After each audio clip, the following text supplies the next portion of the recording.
Good morning, Shem Stars.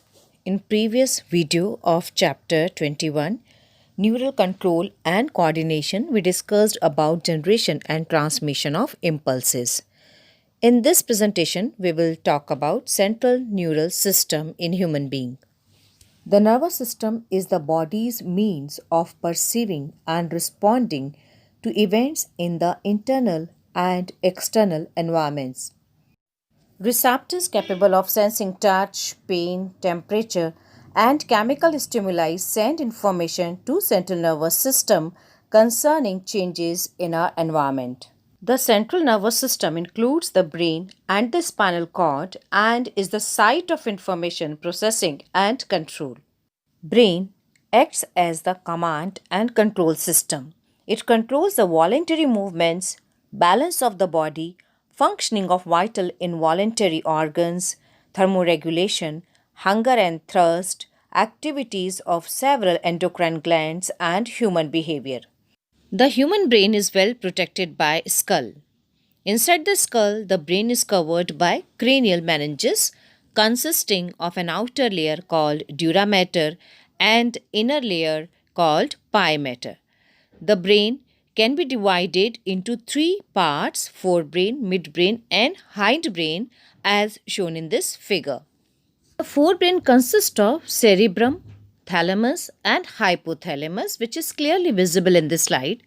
Cerebrum forms the major part of the human brain. A deep cleft divides the cerebrum longitudinally into two halves, which are termed as the left and right cerebral hemisphere. The cerebrum wraps around a structure called thalamus, which is a major coordinating center for sensory and motor signaling. Another very important part of the brain is called hypothalamus, which is at the base of the thalamus. The hypothalamus contains a number of centers which control body temperature, urge for eating and drinking. It also contains several groups of neurosecretory cells which secrete hormones called hypothalamic hormones. Midbrain is located between the hindbrain and forebrain. It includes area involved with vision and hearing.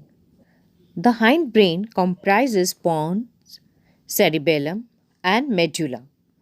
Pons contains of fiber tracts that interconnect different regions of the brain. Cerebellum has very convoluted surface in order to provide the additional space for many more neurons. Medulla of the brain is connected to the spinal cord. The medulla contains centers which control respiration, cardiovascular reflexes, and gastric secretions. So students, this is all about the brain, different parts of brain and functions, which is very important organ of central nervous system. I hope you must have understood. In the next presentation, we will talk about reflex action and sensory reception and processing. Thank you, Shem Stars. That's all for today. You can drop your queries on Google Classroom. Take care.